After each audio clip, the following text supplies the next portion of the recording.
Can you travel nurse and take your family with you? What do you do with your kids? You must homeschool them, right? More and more travel nurses are taking their families with them on assignment now.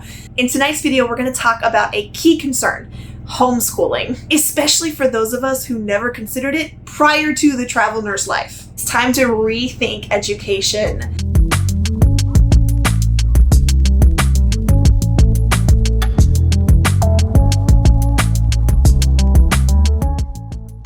Welcome back to No Ordinary Path. I am Kristen. I am not the travel nurse. That would be my husband.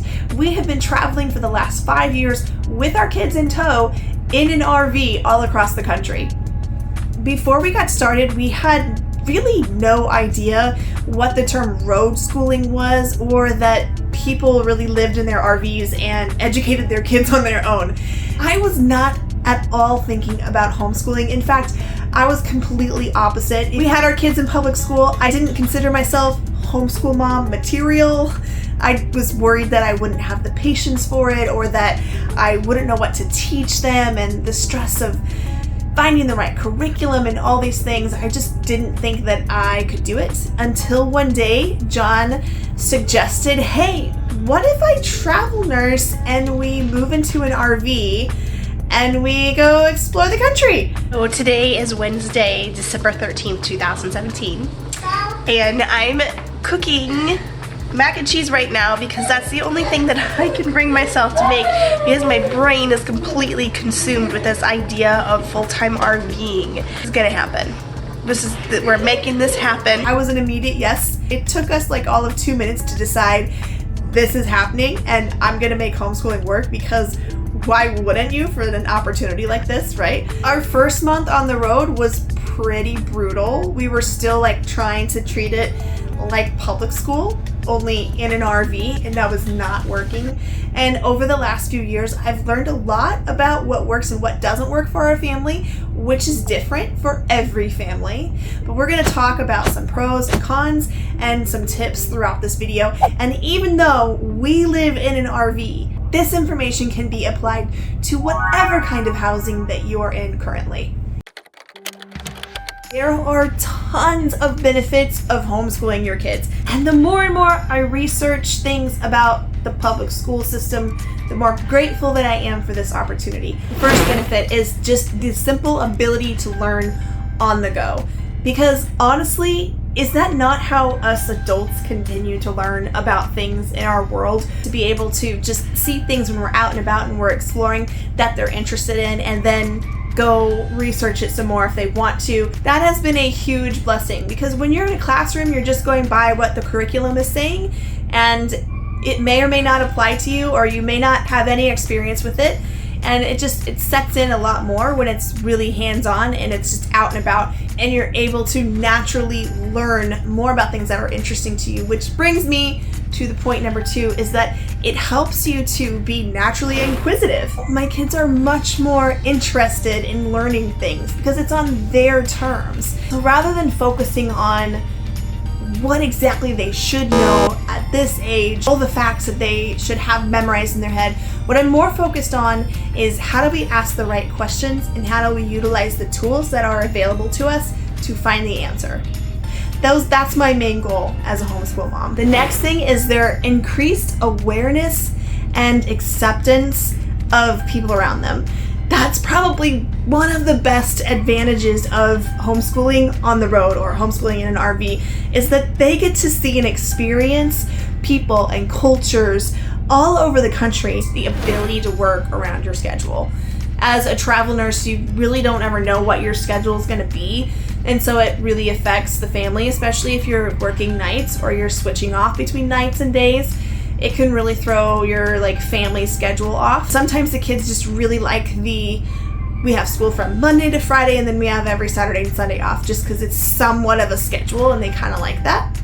But then other times we'll cram on 3 days that John's working so that we can have 4 days off as a family.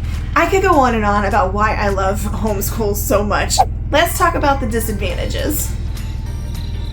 I'm just kidding. There are a couple of disadvantages, of course. Everyone always wants to know, what do you do if you have your kids are in sports? That is definitely a concern that some families have when they hit the road. Our kids are not that interested in sports. Some families like to put their kids in something when they're on contract, and you can do that. Sometimes there are leagues and things that you can put your kids in if you're going to be in that area for a few months. It just takes a little bit of thinking outside the box and planning ahead, but it's definitely different. People always wonder about socialization, and I'll say they actually socialize very well. But in the very beginning, it was difficult to get started with that. Now that we've been on the road for 5 years, they have made friends all over the country. We've met up with people again from time to time, especially if you do stay in RV parks, you'll get to know other families. And most of them we've met online and then met up in person later. And so we definitely have a few families that we do a lot of things with, and I think that the kids have a pretty good social life. And the kids play on, they play on Fortnite and they talk and they message each other. And so they definitely are in communication with their friends. But getting started with that was difficult at first, so that could be a downside. We use Time for Learning, which is a completely online school.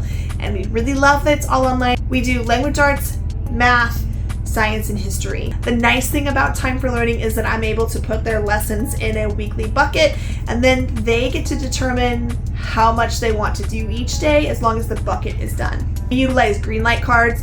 They are debit cards for kids, and the really cool thing about them is we get to set an allowance for them each week, and on that allowance, they're getting paid to do their chores, and their school is one of their chores. So they're essentially being paid to finish their school that week. So if they get their school done and then they're assigned chores done, then they earn their set amount of allowance for that week. And then they have their own debit card that they can spend on whatever they please. Junior Ranger programs are amazing. I have to show you this. This is for our Junior Ranger badges. And it's gonna go right there. And I have to find a new home for our map. But I'm pretty excited because we have a lot of badges. The kids have a ton. And I think I only have room to display one kid's badges, and we'll save the other ones. And I bought 2 more of these same thing. It's a jersey display case. I bought 2 more. They're inside the house. And I won't have time to do that before we leave. But that way they'll have a place to display it, and they can take it with them when they're adults if they want to remember all the fun memories that they did. Another tool that I hope is going to be really useful for a lot of people is a road school riding kit that we put together. Because one thing about learning completely online is that sometimes our kids don't get enough riding practice. So I've put together a kit. It's a download, and it has all kinds of ideas and ways to get your kids writing. You can find this kit up here or down in the description below. I find with my kids that if there's an assignment to write, it's not nearly as fun as if it was something that they enjoy doing. It takes a minute to switch your mind from the way school is done in public schools to the way school is done as a homeschooling family. And once your mind makes that flip, you realize that literally everything is a learning opportunity, and it makes me so excited to explore things and to share the world with my kids. I don't think our family will ever be the same. Even if we were to stop travel nursing or stop RVing, we're not going to stop homeschooling. It's a side effect of the travel nurse life that I least expected. I absolutely love it, and I was terrified in the beginning. If you're checking this out, if you're just getting started, if you're struggling right now, keep pushing through. Find what makes you passionate, what makes your kids passionate, and go after that and forget all of the shoulda, woulda, couldas. Things inside this little box that society says that your kids have to do in order to be successful learners. It's time to rethink education and go explore with your family. If you need some more tips, hacks, any of that, we have a road school tab on our website full of information, so make sure to go check that out. We'll also be dropping some road school tools and downloads in the upcoming months, so be on the lookout for those. Thank you all for watching. We'll see you out there.